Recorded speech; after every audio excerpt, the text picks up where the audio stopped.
Welcome to another live edition of Cooking at Home with the Caprios. Today, we will be making another recipe from my mother's cookbook. It's one of my all-time favorite soups, Filomena's zuppa di fagioli. Now, before we get started, I wish to acknowledge that today is Memorial Day and thank all of those men and women who have served in the armed forces for the sacrifices that they made to keep us safe, and also acknowledge their families who also made several sacrifices. I would also like to honor all of those men and women in the healthcare industry and the public service industry and the police and the fire and the doctors and the nurses and the grocery store operators who are real heroes today for their contributions to our society, for placing themselves in danger every single day to help us. Okay, now onto the food. Joining me in the kitchen is my son David, who is actually somewhat of an expert at making Filomena's zuppa di fagioli. David? Thanks, Dad. Indeed, it is my go-to comfort food. It's delicious, very nutritious, and with the shortage of meat in the grocery stores, it's a great source of protein. Now, some may question the wisdom of cooking bean soup during a lockdown. Remember that old rhyme? Beans, beans, they're good for your heart. But I say, we throw risk to the wind and go for it. Okay, so let's get started. And here's all the ingredients you will need. No need to take notes. The recipe will be posted in the comment section. 1 16-ounce can each of red kidney beans, cannellini beans, pink beans, and garbanzo beans. A half pound of brown lentils. A half pound of hot Italian sausage. 10 ounces of kale. 1 large white onion. 1 habanero pepper. 1 quart of chicken stock. 1 quart of vegetable stock. 1 chicken bouillon cube, some black pepper, red pepper flakes, extra virgin olive oil, grated Reggiano Parmigiano cheese, and some hard-crusted Italian bread. While those are the ingredients that we use, feel free to adjust the recipe to your own personal taste, because all cooking is personal. That's why Heinz makes 57 varieties, because everyone likes something different. So if you want to use a little bit more of this, or a little bit less of that, do it. It's all good, can't go bad. And if your experiment comes out good, let me know. I may use it myself. Okay, step 1 is to rinse and strain all the canned beans thoroughly and place them in a bowl. David, it's your job. Thank you, Dad. So here's what we're going to do. We're going to take a can of beans, we're going to pour them directly into the strainer and rinse them off thoroughly. Now, some of you may ask, why do we rinse the beans? There's that cloudy liquid in the can. Well, that cloudy liquid is starch and salt, and it can really change the flavor of the beans. And we also want to get rid of sometimes a little metallic taste that comes from the can. So we're going to strain those thoroughly, take them out, and then I'll add them to the bowl of beans that we already cleaned and strained earlier. And just like that, your beans are strained, ready to go. The only beans that we use in this soup that do not come from a can are lentils. Now that's because they don't need to be pre-soaked, they can be cooked quickly, and frankly we think they taste better when they're freshly cooked. You know, the bell means a fun food fact. Lentils, I'm sure you don't know this, but lentils are the oldest legume that we know of. They date back to 8,000 BC. They were found on the banks of the Euphrates River, which is now in northern Syria. So from 8,000 BC until today, we are still enjoying wonderful lentils. Just fascinating. Let's get back to cooking. All right, let's go back to cooking. So what we want to do is cook the lentils about 80% of the way through before adding them to the soup. This assures that they won't get too mushy while they finish cooking inside the soup. That takes about 15 to 20 minutes. So here we have the lentils boiled up. These are just about ready. We're going to take them and strain them just like we did the other beans. And there you have some beautiful lentils. Give these a quick rinse also. Sometimes the lentils can give off a little bit of dark liquid. You want to keep that out of the soup. And they'll go right in the bowl with the other beans. Next, we finely chop the onion. Okay, now the recipe calls for half a large white onion. Is there a reason why you only use half and not a full onion? Well, because for my taste, a large white onion is perfect. If you happen to love onions, use more. If you don't like onions, use less, because everything is personal. You referenced that you're cutting a white onion. Now, there's many different kinds of onions. There's the yellow ones, there's the Spanish onions, red onions. Why do you choose a white? I choose the white onions because that's my preference, because I like the taste of white onions. They have a sharper flavor than the yellow onions. They're more tender, plus they don't have a strong aftertaste. They mix well with other ingredients, but if you have a particular onion that you like, by all means, you use your onion. Now, you're being a real champ there, chopping these onions. I don't see you have any eyewear on other than your glasses. Onions make a lot of people cry. How were you able to do this without crying? My eyes are tough. Onions don't bother me. Well, that brings us to another fun food fact. So, the reason why our eyes tear when you chop an onion, there is an acid and an enzyme that gets released into the air while you're chopping it. To prevent that from happening, you can simply take the onion, throw it in the freezer for about 10 or 15 minutes before you chop it. That will thicken the enzyme and prevent it from being released into the air. Well, won't that freeze the onion so you can't chop it? Most onions are big enough. You throw it in the freezer 5, 10, 15 minutes. It will not affect the taste. It will not affect the consistency to chop it, and the onion will be just as good. The only difference will be whoever's cutting it may not cry. David, since I'm not really fond of freezing my onions, I'll continue to cut them at room temperature. All right, tough guy. Philomena didn't raise a crying boy, I guess. All right, take those onions, warm as they are, and throw them in the bowl. Let's go. Okay, now it's time to chop the habanero. Your favorite sound. Again, Another fun food fact. Habanero peppers are the hottest edible chili peppers in the world. They are up to 140 times hotter than a jalapeno pepper. Now, a jalapeno pepper you'll see in a salsa sauce or a bowl of chili, and these are 140 times hotter. So we really have to be careful in portioning out the habanero pepper. that's why we only use a quarter of a pepper. Again, it's personal preference. You can adjust accordingly. You can use a little bit more or a little bit less, but be careful. Okay, now what if people can't find a habanero? They're not everywhere. That's a great question. If you can't find a habanero pepper in your area, consider substituting a Scotch bonnet pepper. They're almost identical, or you can try serrano or jalapeno. However, both of them are much lower on the heat index scale, so you need to use a little bit more or less than that. Now, remember, you need to be careful when you use these peppers. When you're cutting them, they are fireballs. So David, that's your job. I anticipated that. Okay. So, I highly recommend you really have to wear gloves when you handle these peppers. There's an oil in these peppers that if it gets on your fingers and you accidentally touch your eyes, or if you use the restroom, it will really come back to haunt you and ruin what was probably a very good day. So do not handle these peppers without gloves, and when you're done cutting them, change your gloves. So, let's cut the pepper. So now, Dad, when you were growing up, did Grandma ever use habanero peppers? No, David. Habanero pepper is a recent addition to the recipe. It was brought over by the Hispanic community, and like each ethnic group before them, people adapted to their food, to their culture, and as a result, I love the habanero peppers, as most people in Providence do. So we've incorporated many of the best recipes from the Hispanic community into our menu and our recipes as well.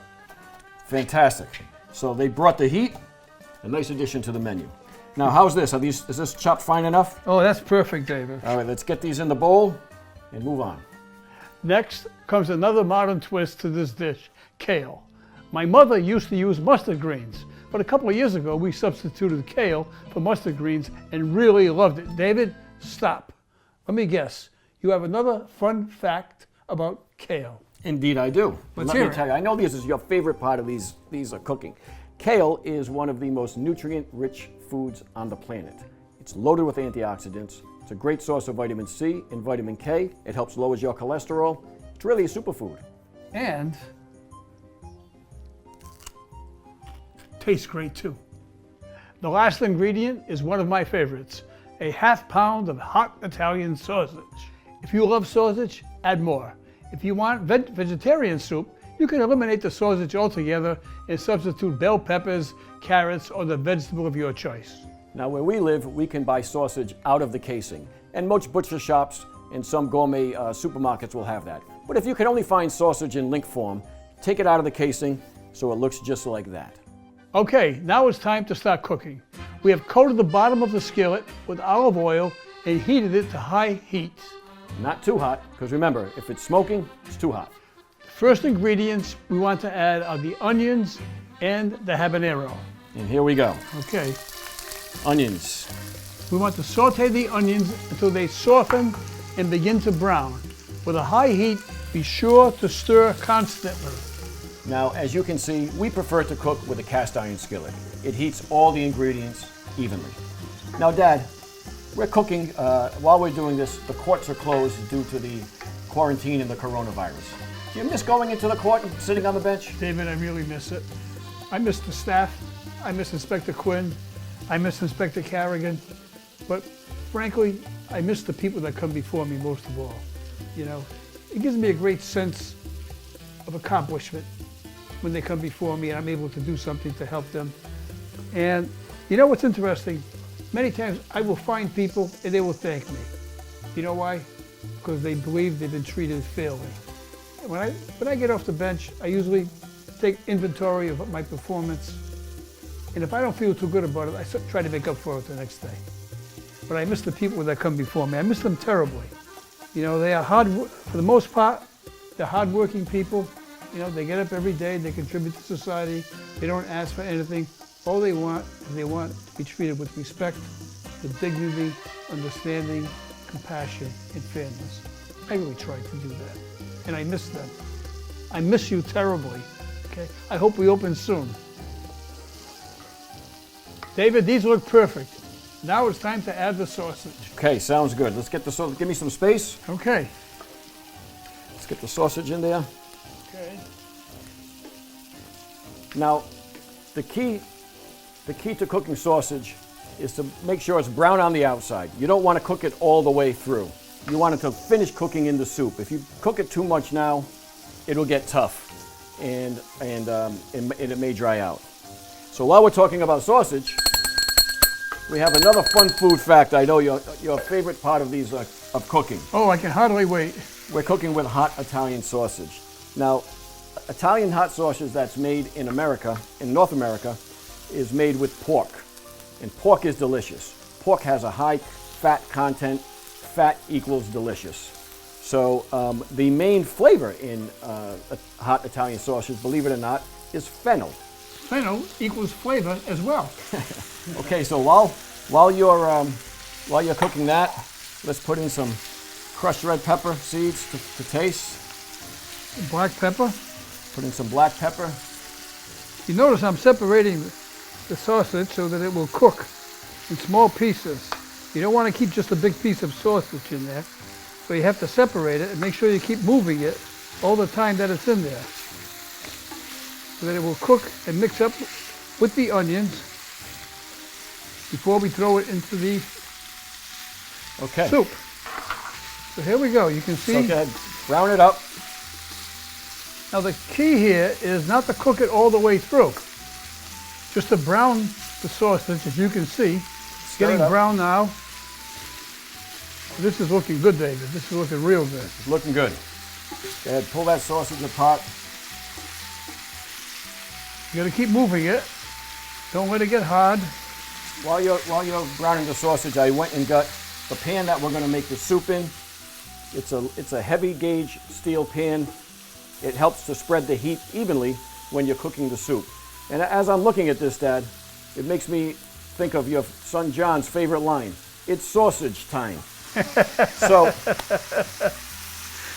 that... David, I want you to notice the skill that I'm doing this with. You know, I did this when I was in college, working at a restaurant, trying to help pay my tuition. So this is not a new experience for me. But look at this. Okay, so now this is working perfect. Looks just about perfect. So let me get that and put it in the soup pan. Okay, and it's ready. All right, let me squeeze in there. Again, the cast iron skillets, the whole skillet gets hot. Be sure to have oven mitts or something hot. Now we want to try to keep the oil in the skillet and just put the ingredients into the soup pan. So I have a slotted spoon here to help me with that.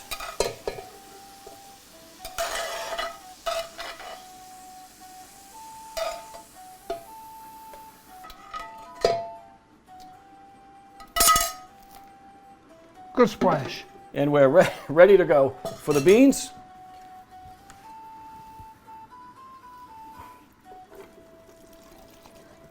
And you add the beans. Next, we add the chicken stock. Now, I like to use a 32-ounce box. So we're going to add the chicken stock to this. Don't be afraid to squeeze that box. Okay. Just perfect. And then we're going to add enough vegetable broth so that it's an inch or two above the beans. Okay. That's just about right. Okay. Here's your bouillon cube, your chicken bouillon. Next, we add a bouillon cube, right, which we put into the soup. Now, the reason we put a bouillon cube into the soup is so that we can add richness without adding more liquid. So it's a trick. And now that all the ingredients, except the kale, are in the soup pot, you want to turn the temperature up and bring the soup to a boil and stir it. Now, because we're coming to you live and we know that there are very few things in life more boring than watching soup cook, I will walk you through the rest of the recipe. When the soup begins to boil, reduce the heat to low and simmer for about 15 minutes, stirring it occasionally. After 15 minutes, add the kale. Then let the soup simmer for another 5 minutes, then it's ready. Now, I'm sure a lot of you are thinking, what? We don't get to see the finished soup? Come on. Would we do that to you? No way. Because we value your time, we cooked a batch this morning. Ladies and gentlemen, I present to you Filomena's Zuppa di Fagioli. Maron! And the only thing left is to put it in the bowl.